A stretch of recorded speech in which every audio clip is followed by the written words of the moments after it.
성경에는 직접적으로 표현되어 있지 않지만 실제로 그 의미를 알 수 있는 성경적인 표현들이 많이 있습니다. 예를 들면 예수님자리라고 하는 이 예수님자리라는 단어가 성경에는 직접적으로 기록되어 있지 않지만 신약 성경 곳곳에 예수님자리라는 의미를 뒷받침해 주는 말씀들이 나옵니다. 여러분, 삼위일체라는 말도 성경에는 직접적으로 삼위일체라고 표현되어 있는 것은 단 한 군데도 없지만 삼위일체를 의미하고 이해할 수 있도록 뒷받침해 주는 성경 말씀들이 성경에 많이 기록되어 있습니다. 여러분이 예수님 자리에 대해 성경에 기록된 몇 구절 성경을 우리가 한번 찾아서 확인해 보려고 합니다. 먼저 요한계시록 5장 9절 말씀 한번 보시기 바랍니다. 그들이 새 노래를 불러 이르되 두루마리를 가지시고 그 인봉을 떼기에 합당하시도다.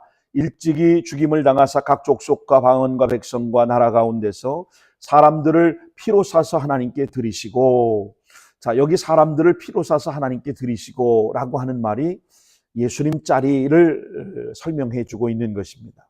또 사도행전 20장 28절 말씀에도 보시면 성령이 그들 가운데 여러분을 감독자로 삼고 하나님이 자기 피로 사신 교회를 보살피게 하셨느니라. 자, 여기 하나님이 자기 피로 사신 교회라고 말씀한 것도 역시 예수님 자리를 뒷받침해 주는 말씀이라고 할 수 있습니다. 여러분, 그런가 하면 고린도전서 6장 19절로 20절 말씀도 주목해 보시면 너희 몸은 너희가 하나님께로부터 받은 바 너희 가운데 계신 성령의 전인 줄 알지 못하느냐. 너희는 너희 자신의 것이 아니라 값으로 산 것이 되었으니 그런즉 너희 몸을 하나님께 영광을 돌리라. 자, 여러분, 성령의 전 그리고 값으로 산 것이 되었다라고 하는 말이 바로 예수님 자리라고 하는 말을 뒷받침해 주고 있는 말씀이라고 할 수 있습니다. 여러분, 하나님께서 예수 그리스도의 피로 예수님의 핏값으로 저와 여러분을 사셨기 때문에 우리의 가치가 예수님의 목숨값이 되었다고 오늘 성경은 오늘 우리에게 말씀해 주고 있는 것입니다.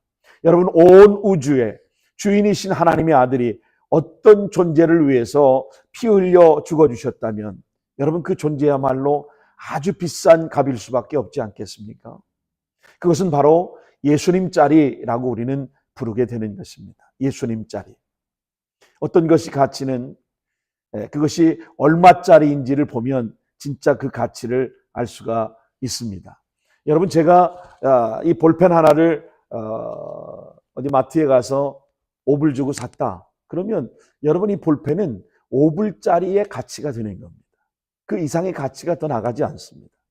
또 내가 100불을 주고 어떤 물건 하나를 샀다고 한다면 그 물건의 가치는 100불짜리 이상 가지 않는 것이죠. 100불인 것이죠. 여러분 1만 불짜리를 주고 다이아몬드를 하나 사셨다고 한다면 1만 불짜리 다이아몬드는 결국 1만 불의 가치를 하게 되는 것이죠. 4만 불이 넘는 차를 샀다. 그러면 그 차의 가치는 4만 불짜리가 되는 것입니다. 여러분, 100만 불짜리 집을 내가 새로 샀다. 그러면 그 집의 가치가, 밸류가 100만 불짜리가 되는 거 아니겠습니까? 영국의 어느 대학 교수가 영국 축구 대표팀의 주장이었던 베컴 선수의 상품 가치에 대해서 조사한 것을 제가 읽어본 적이 있습니다. 이 교수는 베컴의 상품 가치를 무려 10억 불쯤으로 추정했습니다. 10억 불. 한 사람의 상품 가치를 10억 불 정도로 추정한 거죠. 여러분, 당시에 우리 한국의 1위 기업인 삼성전자의 상품 가치가 18억 불이었다고 그래요. 18억 불. 자, 여러분 어때요? 한 사람의 가치가 10억 불인데 한 나라의 대표하는 기업의 가치가 18억 불이다. 여러분, 이 값이 매겨진 한 사람의 가치가 한 기업의 가치와 거의 맞먹는 몸값을 매겨놓았다고 하는 것이죠. 베컴의 가치는 그 값을 매겨놓은 만큼의 가치가 되는 것이죠. 여러분, 축구스타 한 사람의 가치가 정말 대단하구나 하는 것을 알 수가 있습니다. 결코 과장이 아님을 영국의 언론들은 앞다투어 증명해 보이듯이 베컴과 그의 가족과 관련한 시시콜콜한 얘기들까지도 거의 매일 신문과 TV에 등장하는 건 물론이고, 그 베컴의 부인이 아이를 낳으러 병원에 가는 시작부터 아이를 낳고 나오는 그 순간까지 모든 언론과 신문과 방송들은 그 베컴 패밀리의 포커스를 맞추고 있더라 그 말입니다. 여러분 10억 불짜리 몸값을 가진 축구스타 한 사람의 모습이 실감이 나는 것이죠. 미국의 메이저리그에는 몇십 불짜리 야구공 하나가 그것이 마지막 결승 홈런 공이었다고 한다면 불과 가치는 20여 불에 불과한 그 공 하나가 나중에 경매는 100만 불이 넘게 경매로 팔리게 되는 그런 모습들을 보게 되는 겁니다. 여러분 그런가 하면 같은 프로축구나 또 야구 선수들 중에도 베컴 같은 또 유명한 그 오타니 선수 같은 비싼 연봉을 받는 선수들, 물론 손흥민 선수, 우리나라의 축구 영웅 같은 손흥민 선수도 마찬가지죠. 비싼 연봉을 받는데 미국의 메이저리그나 프로축구에 연봉 10만 불도 채 받지 못하는 그런 프로 선수들이 부지기수로 많다는 것입니다. 여러분 이런 것에 비교한다면 그렇다면 예수님의 목숨값을 지불하고 산 그런 존재의 가치는 당연히 여러분 예수님 짜리가 되어야 하지 않겠습니까? 이것이 세상의 어떤 축구 스타가 받는 가치보다도 어떤 프로 야구 선수가 받는 가치보다도 실로 엄청난 가치가 아닐 수 없습니다. 근데 우리는 이 가치를 잘 몰라요. 이 가치를 그렇게 소중하게 여기지 못하는 것 같아요. 맥스 루케이도 목사님이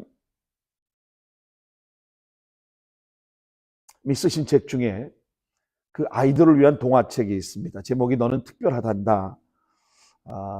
이 맥스 루케이도 목사님은 어른들을 위한 책도 많이 쓰셔서 베스트셀러가 됐지만 특별히 어린이들을 위한 동화책을 여러 권 쓰셨습니다. 그중에 너는 특별하단다 이 책은 이제 클래식으로 여겨질 정도로 베스트셀러가 될 정도로 유명하기도 하고 또 오랜 시간 많은 독자들로부터 사랑을 받아온 책입니다.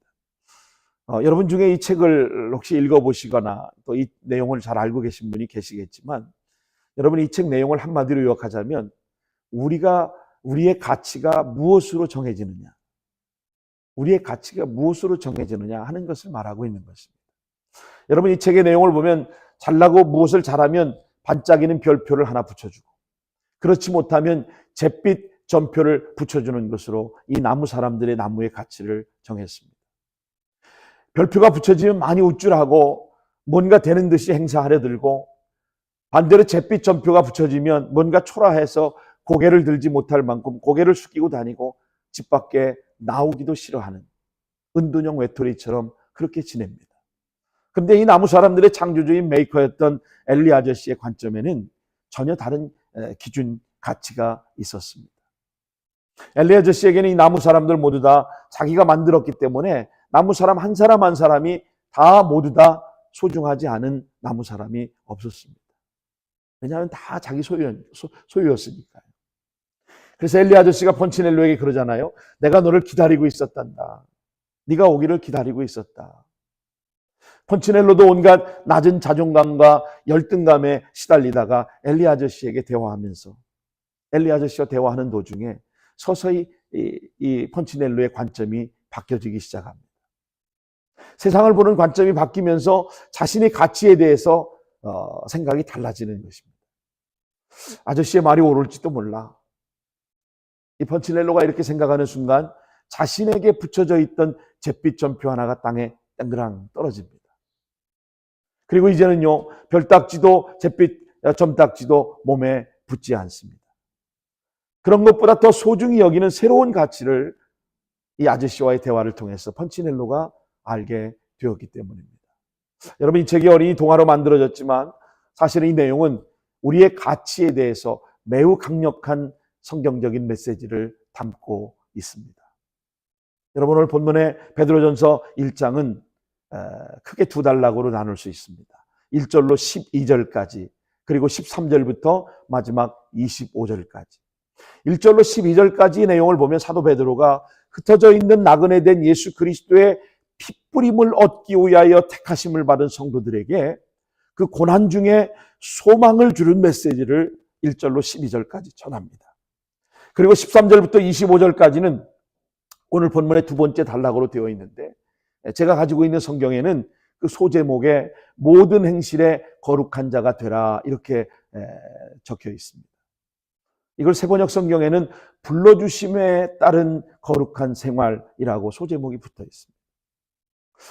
여러분, 베드로전서의 배경을 우리가 좀 이해해야 되는데, 이 베드로전서의 배경은 로마의 네로 황제 치하에 조직적인 박해를 받고 있던 그 초대교회 성도들을 위로하고 격려하고 그들에게 소망을 주기 위해서 이 베드로전서가 쓰여진 것입니다. 여러분, 그래서 앞단락에 1장 6절 말씀을 보면 거기에 trials라고 하는 시험이라고 하는 단어가 나오고요. 그 다음에 7절에 보면 여러분 refined by fire, 연단이라고 하는 단어가 나옵니다.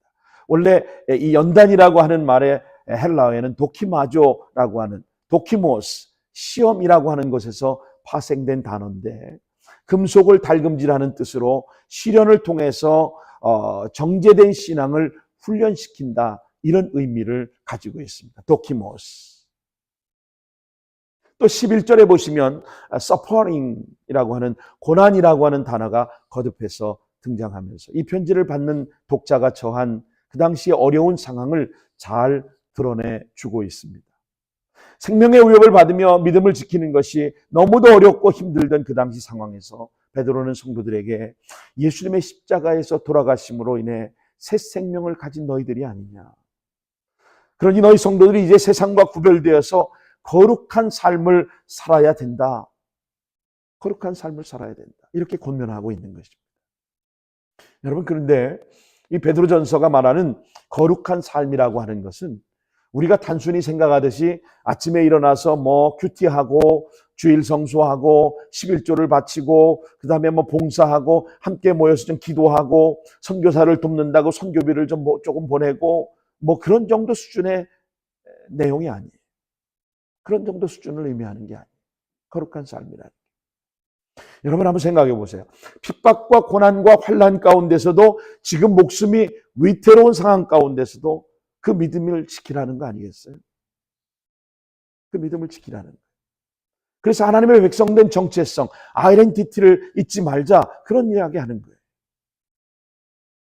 언제 어떻게 죽을지 모르는 순교의 현장 앞에 이 믿음을 지키며 내가 그리스도인 된 하나님의 백성된 아이덴티티, 정체성을 지켜야 한다, 이런 얘기를 하고 있는 거예요. 여러분, 당시 로마 기독교인들은요, 예수 믿는다고 사자굴 속에 던져지고 사지가 발기발기 찢겨 죽었고 또 화형을 당하고 순교를 당하는 말할 수 없는 그런 환난과 고난과 역경을 겪어야 했습니다. 예수 믿었기 때문에 직장 구하기도 힘들고, 진급 때문에 술자리를 피할 수 없다고 핑계대고, 사업이 잘 안 되고, 자녀가 어떻고, 여러분, 그런 정도가 아니었다고 말이에요. 그런 정도가 아니었다. 제대로 먹고 살기 힘든 상황이었고 죽음 그 자체였습니다. 예수를 믿는다고 하는 것은, 내가 복음을 받아들인다고 하는 것은 그건 죽음 그 자체였습니다. 순교를 각오해야만 했습니다. 베드로전서의 마지막 장인 이제 5장으로 가셔서 끝절에 13절 베드로의 편지가 마무리되면서 끝 인사를 하는데, 이 편지에 이렇게 쓰여져 있습니다. 택하심을 함께 받은 바벨론에 있는 교회가 너에게 문안하고. 13절에 이렇게 쓰여졌어요. 여러분, 바벨론에 있는 교회라고 되어 있어요. 바벨론에 있는 교회. 여러분, 바벨론은 오래전에 멸망한 나라 아닙니까? 근데 왜 갑자기 편지 말미에 사도 베드로가 바벨론에 있는 교회라고 이 바벨론이 등장할까요? 당시 로마를 두고 베드로 사도가 결국 로마의 별명을 붙여준 것이 바로 바벨론이라고 하는 거예요. 오래전 바벨론이 그랬듯이 사치와 부도덕과 탐욕과 세상 자랑의 극치를 상징하는 로마와, 그리고 그곳에서 반대의 가치를 가지고 좁은 길을 걸어가야 하는 하나님의 백성. 그런데 이 로마는 그 백성을 포로로 잡고 말할 수 없는 핍박을 가한 것입니다. 그런 시련과 역경 가운데 있는 성도들에게 베드로는 권면하면서 오늘 본문에 특히 17절과 19절에 이렇게 말씀하고 있습니다. 자, 17절 보십시오. 외모를 보시지 않고 각 사람의 행위대로 심판하시는 이를 너희가 아버지라 부른즉. 외모를 보시지 않는다고 하세요. 외모를 보시지 않는다고 하세요. 여러분, 당시 로마의 네로 황제의 치하에서 박해받고 있던 성도들의 외모가 어땠을까요? 뭐 키가 얼마나 크냐, 뭐 피부가 고우냐, 얼굴이 얼마나 잘생겼느냐, 못생겼느냐, 이런 이야기 하는 거 아니에요. 여러분, 외모라고 하면 그 사람이 가지고 있던 그 사람의 사회적인 신분, 그 사람의 사회적인 지위, 또 그 사람이 쌓아놓은 재산과 어떤 명예, 이런 것, 이제 그 사람이 겉으로 드러나 보이는 그 사람의 모습을 통칭해서 외모라고 이렇게 표현한 것입니다. 여러분, 베드로에게 이 편지를 전달받는 초대교회 성도들은 그 당시 핍박을 피해서 데린큐 혹은 카타콤베 이런 곳에서 땅속 깊이 굴을 파고 그곳으로 들어가서 은둔 생활을 하기 시작합니다. 여러분, 그 사진에 지금 제가 평면도를 보여드리고 있는데 이 평면도를 보십시오. 마치 지하 동굴을 서로 연결해가지고 마치 아파트 구조처럼 지하로 파고 들어가서 그곳에서 불과 40년도 채 살 수 없는 수명, 그 수명을 지키며 그곳에서 주님을 섬기고 복음을 위하여 순교를 당했던 겁니다. 여러분, 이런 굴 속에서 살면서 그 사람들의 외모가 어떠했는지 여러분의 상상에 맡기겠습니다. 세상은 그런 그들에게 잿빛 전표를 더덕더덕 붙여주는 겁니다. 자, 여러분 17절을 보겠습니다. 외모로 보시지 않고 각 사람의 행위대로 심판하시는, 여기 행위대로 심판하시는, 저는 이 부분에 대해서 좀 잠깐 코멘트를 하고 지나가야 할 것 같습니다. 행위대로 심판하시는. 여러분, 행위 심판하고 행위 구원하고 다른 겁니다. 여러분 이해가 되십니까? 행위 심판과 행위 구원은 다른 것입니다. 우리가 예수 믿어서 구원받는 여러분 그 사람들도 마지막에는 예수 믿어 구원받았어도 마지막 우리 주님이 재림하실 때 하나님 나라를 완성하기 위해서 속죄주로 인류의 심판주로 권세를 가지고 이 세상에 재림하셔서 최후 심판을 하실 때 그 주님은 우리를 행위대로 심판하십니다. 오늘 우리는 행위대로 심판을 받습니다. 이 사실에 혹시 여러분 깜짝 놀라는 분들이 계실 수 있을 텐데요. 그동안 믿기만 하면 우리가 다 구원은 자동적인 것처럼 그렇게 배우고 너무나도 쉽게 신앙생활 해오지 않았습니까? 물론 우리가 예수 믿고 예수를 시인하면 믿음으로 구원 얻습니다. 할렐루야. 이건 변할 수 없는 진리예요. 그런데 우리가 이 땅에서 살면서 살아온 오늘 저와 여러분의 삶의 흔적들은 반드시 마지막 때 최후 심판을 받는다는 사실을 여러분 기억하시기 바랍니다. 간과해서는 안 됩니다. 예수 믿고 막 함부로 막 살아서 안 되는 거예요. 내가 예수 믿고 구원받는 하나님 자녀가 되었다고 내 마음대로 하고 싶은 대로 온갖 것 더럽고 추한 거짓과 불의와 음란과 욕심과 온갖 이기적인 생각으로 그렇게 살아서는 안 된다는 거예요. 여러분, 행위 심판은 믿음으로 구원받는 것과 상반되거나 갈등을 일으키지 않습니다. 왜냐하면 성경의 야고보서 2장 14절로 26절까지 성경은 행함이 없는 믿음은 죽은 믿음이다. 여러분 14절도 한번 보세요. 성경은 뭐라고 말씀합니까? 만일 사람이 믿음이 있노라 하고 행함이 없으면 무슨 유익이 있으리요? 그 믿음이 능히 자기를 구원하겠느냐? 15절로 16절에 만일 형제가 자매가 헐벗고 일용할 양식이 없는데 너희 중에 누구든지 그에게 평안히 가라, 덥게 하라, 배부르게 하라 하며 그 몸에 쓸 것을 주지 아니하면 무슨 유익이 있겠느냐? 우리 그리스도인들이 너무 말만 잘하잖아요. 뭐 이렇게 해봐, 저렇게 해봐. 어떻게 하라는 거예요? 이렇게 해봐, 저렇게 해봐의 방법과 어떤 것을 제시하지 말고 내가 그들의 필요를 주라는 거예요. 채워주라는 거예요. 이와 같이 17절에 보니까 행함이 없는 믿음은 그 자체가 죽은 것이다. 18절 행함이 없는 내 믿음을 내게 보이라. 나는 행함으로 내 믿음을 내게 보이리라. 22절에 믿음이 행함과 함께 일하고 행함으로 믿음이 온전하게 되느니라 그랬습니다. 자, 26절에는 야고보서 2장 26절에 결론적으로 영혼 없는 몸이 죽은 것 같이 행함 없는 믿음은 죽은 것이라. 네. 여러분, 은혜로 주어진 구원은 필수적으로 믿음의 행위를 동반하기에 그런 것인데, 오늘 이 주제를 다루는 것이 아니기 때문에 더 길게 설명하지는 않겠습니다. 자, 여러분 다시 본문으로 돌아오셔서 18절을 보시기 바랍니다. 너희가 알거니와 너희 조상이 물려준 헛된 행실에서 대속함을 받은 것이라. 너희 조상이 물려준 헛된 행실, 이게 뭘까요? 유전된 것, 상속된 것, 망명된 것입니다. 이게 헛된 짓이다 그 말이에요. 자, 뭘 두고 하시는 말씀일까요? 앞전에 선행구절인 17절을 한번 보시기 바랍니다. 17절 보시면 외모로 보고 판단하는 것, 외모로 보시지 않고 각 사람의 행위대로 심판하시는 이를 너희가 아버지라 부른즉 너희가 나그네에 있을 때 두려움으로 지내라. 외모로 판단하는 것, 이거 말하는 거죠. 유대인들은 자신들의 유대인으로 태어난 것으로만 선민이라고 착각하고 살았습니다. 아브라함의 혈통으로 났기 때문에 자동적으로 구원받은 민족이라고 그들은 생각했다는 거예요. 그렇게 구원받은 하나님 백성됨이 그저 타고난 자격으로 되었다라고 하는 것, 즉 외모를 갖췄다라고 생각한 것이죠. 근데 베드로는 아니라는 거예요. 베드로는 아니라는 거예요. 하나님은 외모를 보시지 않는다고 그렇게 외모를 보고 타고난 무엇, 내가 이루어놨던 그 어떤 업적, 그 무엇, 외모를 보고 충분하다고 생각했던 그 어떤 그 무엇, 이게 조상이 물려준 망명된 짓이라고 하는 건데 아니라는 겁니다. 아닙니다. 우리 하나님은 외모를 보시지 않으십니다. 할렐루야. 여러분, 그럼 하나님은 우리에게 뭘 보실까요?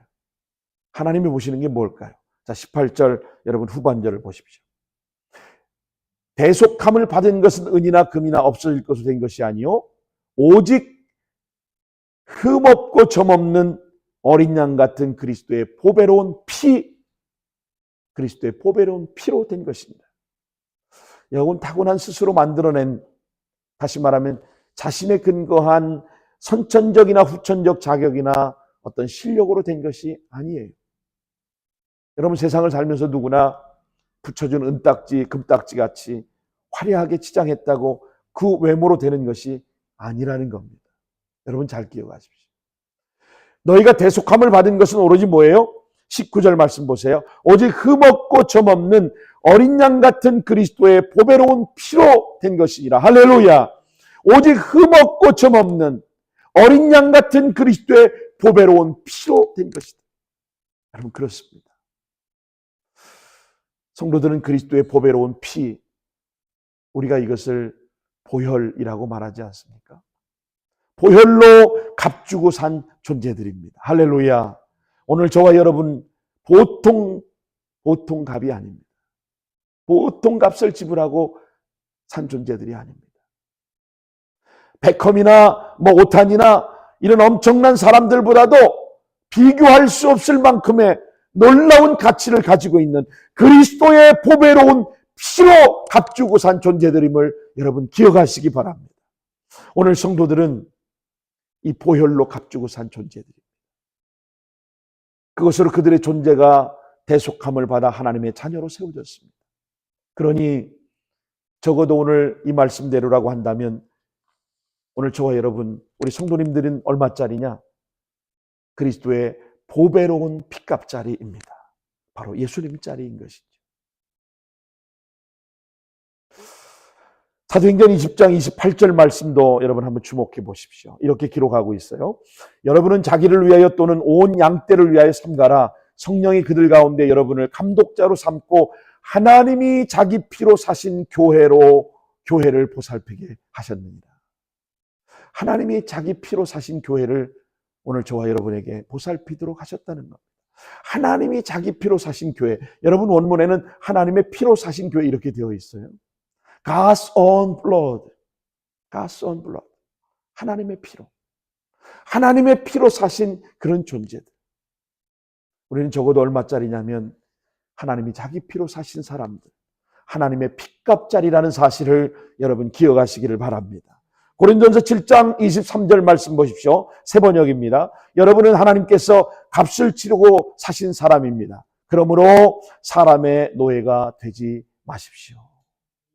여러분, 사람의 노예가 되지 마십시오. 목사의 노예가 되지 마십시오. 교회의 여러분 장로의 노예가 되지 마십시오. 어떤 특정한 직분자의 노예가 여러분 되서는 안 됩니다. 우리의 구원은 공짜가 아니에요. 하나님께서 나 하나를 구원하시기 위해서 엄청난 대가의 값을 치르셨다는 것입니다. 우리 편에서 물론 거저 얻은 구원, 거저 받은 구원이라고 해서 공짜로 받았다고 그렇게 표현하지만, 여러분, 그러다 보니까 우리가 받은 구원을 너무나도 하찮게 여기고 너무나도 싸구려 취급하는 경향이 없지 않습니다. 하지만 우리가 받은 이 은혜는 여러분 절대 싸구려가 아닙니다. 절대 값싼 것이 아니에요.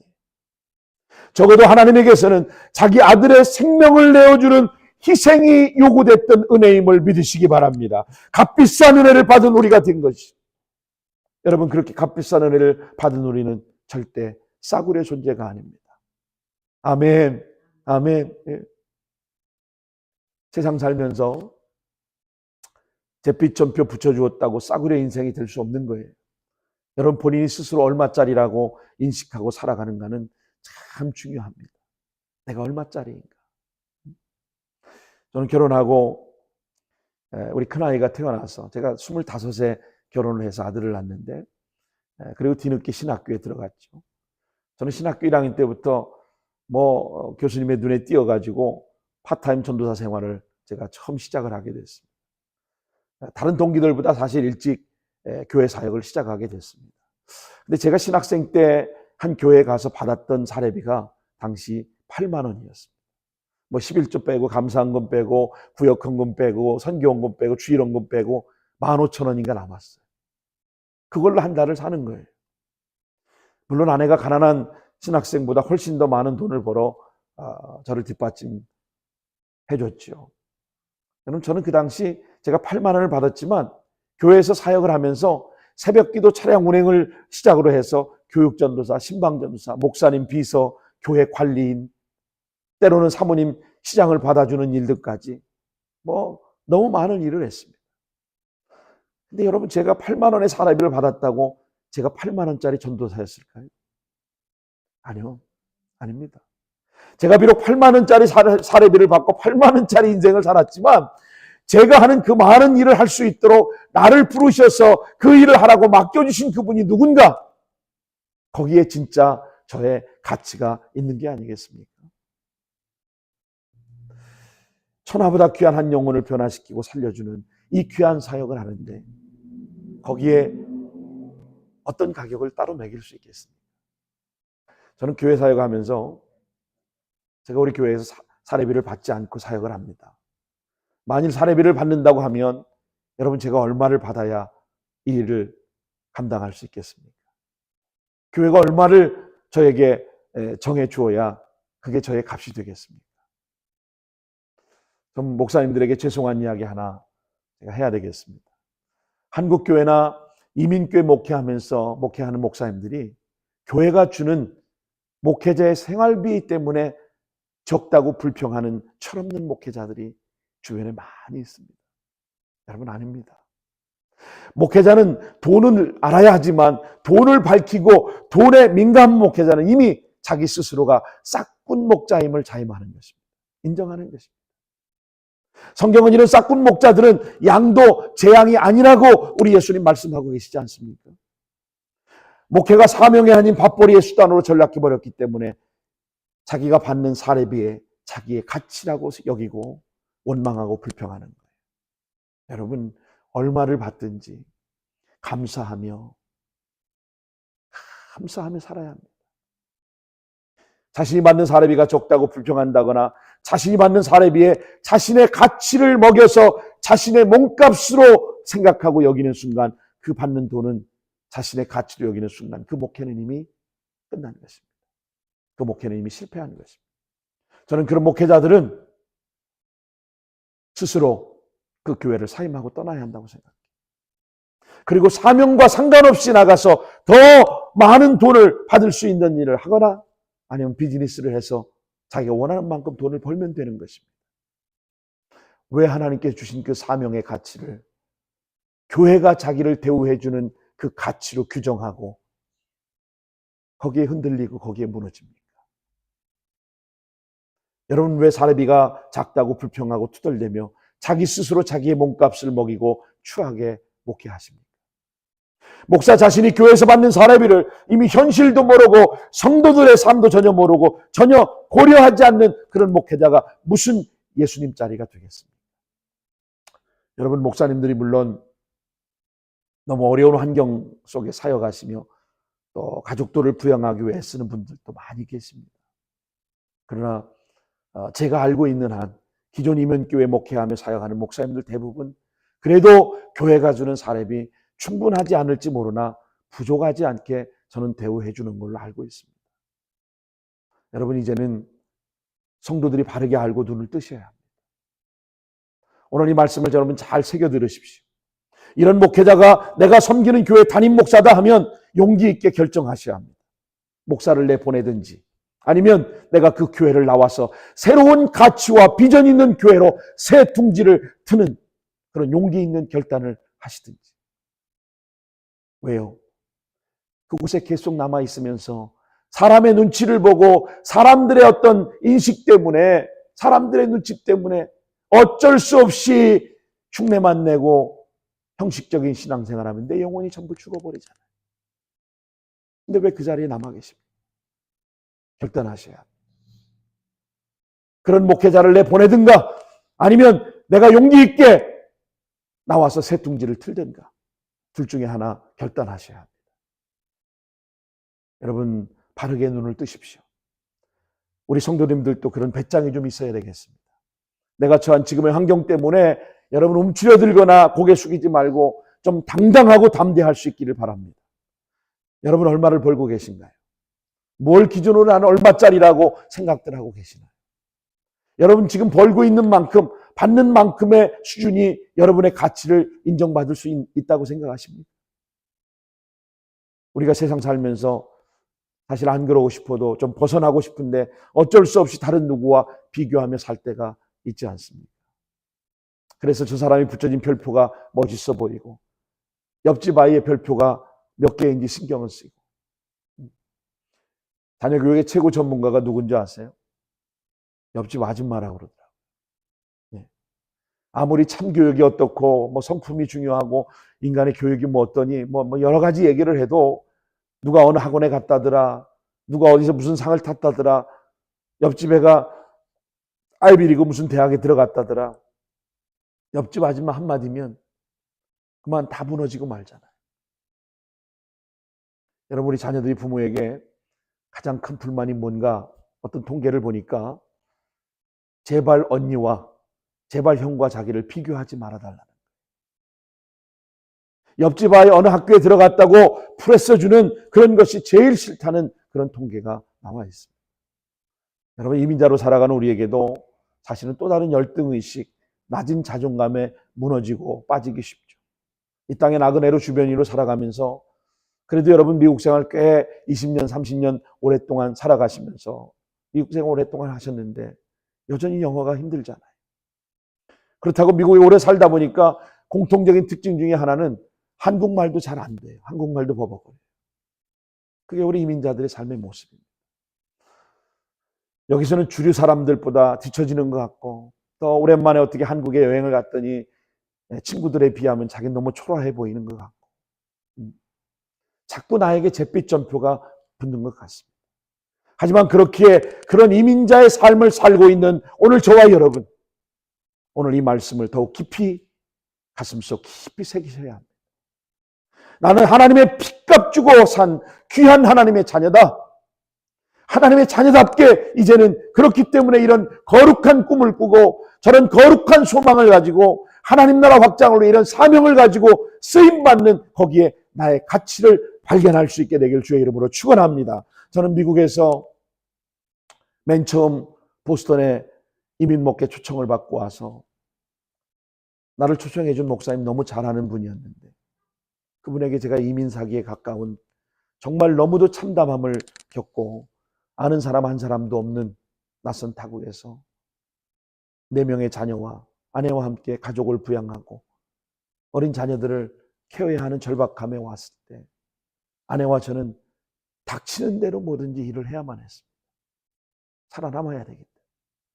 청소하고 스시 배달하고 장거리 이삿짐, 생선 가게, 냄새 펄펄 나는 그 생선 냄새를 다 온몸으로 맡으면서 딜리버리하고, 한여름에 90도, 100도 육박하는 그 세탁소 안에서 셔츠를 갈아서 딜리버리하고, 아내는 나가서 베이비시터하고 내니하고 산후조리하고, 새벽기도 끝나면 나가가지고 하루가 어떻게 지나간지 모를 정도로 그렇게 치열하게 일을 하며 살았습니다.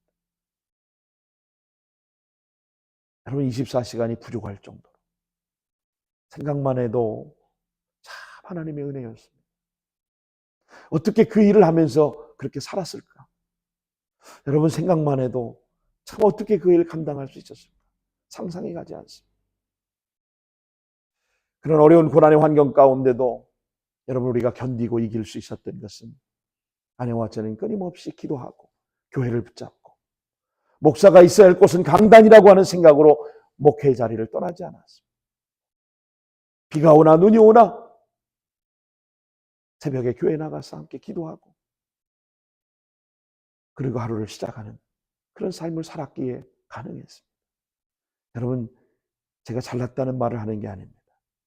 하나님께서 은혜로 불러주신.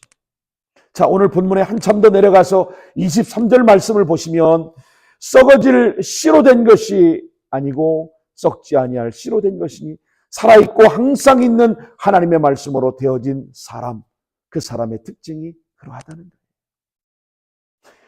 스시 공장에 스시 만들고, 세탁소에서 셔츠 다르고, 빌딩 청소하고, 그럼에도 불구하고 나의 유일한 소망은 건강한 교회 목회를 꿈꾸고, 더 나아가 선교와 긍휼 사역을 꿈꾸는 그런 기도의 무릎을 꿇고 교회를 붙잡지 않았다면 불가능했습니다.